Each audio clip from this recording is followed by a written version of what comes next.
ಸ್ನೇಹಿತರೆ, ದುಬೈಲಿದ್ದೀನಿ.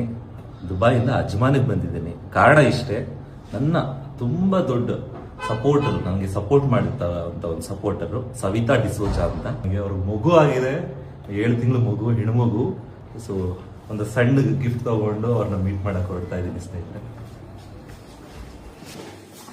ಮನೆ ಹತ್ರ ಬಂದಿದ್ದೀವಿ.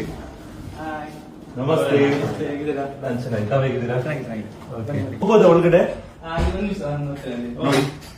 ನಮಸ್ತೆ, ಹೇಗಿದ್ದೀರಾ? ಕಂಗ್ರ್ಯಾಚುಲೇಷನ್ಸ್. ಸವಿತಾ ಅವ್ರೆ, ಹೇಗಿದ್ದೀರಾ? ನಾನ್ ಚೆನ್ನಾಗಿದ್ದೀನಿ. ದುಬೈಗೆ ಬಂದಾಗ ಲಾಸ್ಟ್ ಟೈಮ್ ಇವ್ರ ಮನೇಲೆ ಉಳ್ಕೊಂಡಿದ್ದು.